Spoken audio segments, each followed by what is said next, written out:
this word means to you. Right? It's a very popular word, and when I hold it up, I think you'll get a few thoughts about what this word may mean. So here's the word. Okay? So I want you to think about, what does this word mean to me? Now, obviously this word is the word hero.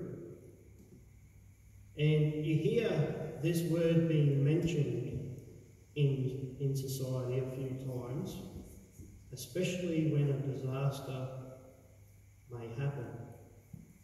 Because when you think about this word, and as I said, you get a few meanings about it, but this is what the dictionary says, or a dictionary says, the World Book Dictionary by Thorndike Barnhart. This is what he says about this word hero. He says, a man or boy admired for his bravery,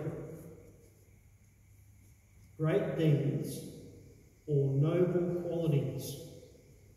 So that's what he says that this word hero means. And when you think of great deeds, you normally, well, I normally see this word, hero, as being contributed to someone who may have saved someone else's life.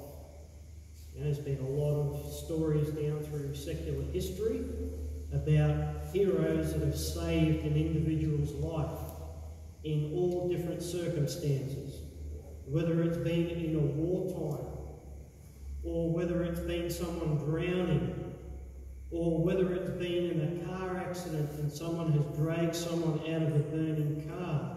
Now, this word hero comes up a lot in society, but this morning I want to show you a hero from the Bible. So if you have your Bibles, turn to Romans chapter 5. Romans chapter 5.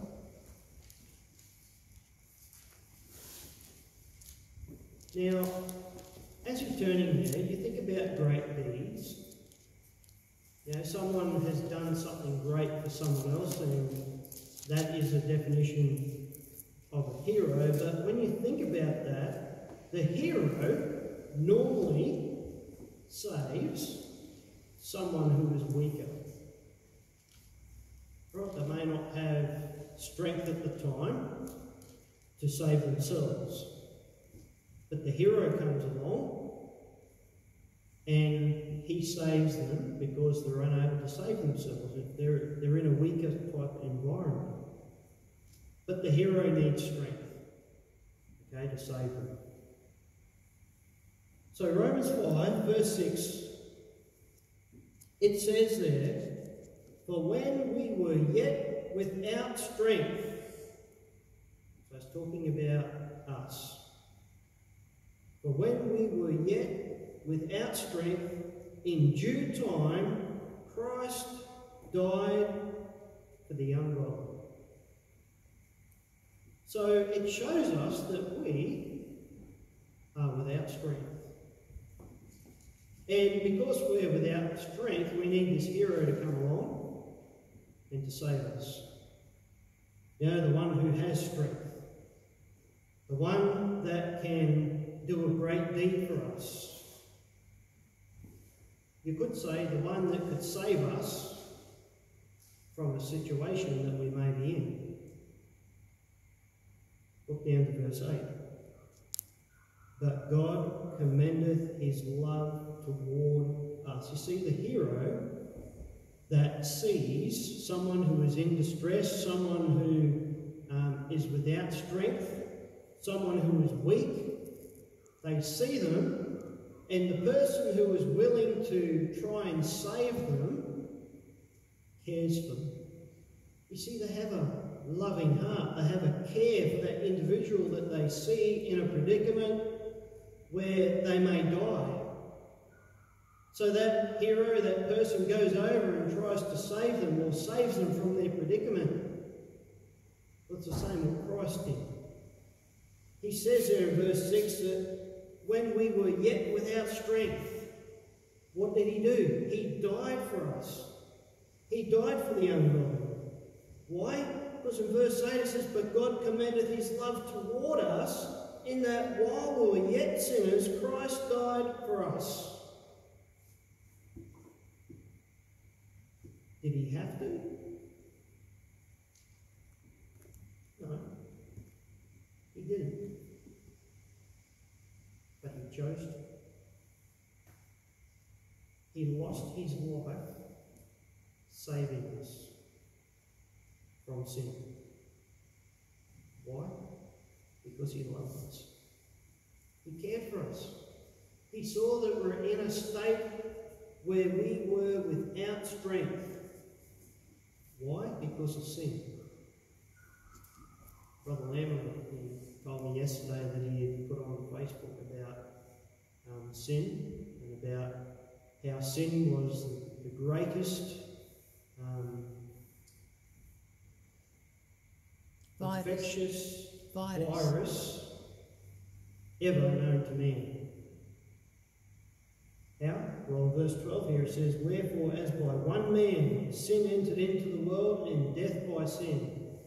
You see, the sin, the sickness, allowed us to be separated from God. That's what that word death means. It doesn't mean we died physically. It means we died spiritually. We became weak. But he chose to die for us. It says, "So death passed upon all men, for that all have sinned." Now go down to verse 15. "But not as the offence, so also as a free gift. That if through the offence of one many be dead, much more the grace of God and the gift by grace, which is by one man, Jesus Christ, hath abounded unto many." So, I want to ask you a question this morning. Who is a hero in your life? Who is it? We've seen many down through the years. Many names have been put up on walls or on plaques to say or to state that they are a hero. But what about Jesus Christ? He died for us when we were without strength. Yeah, we still are without strength.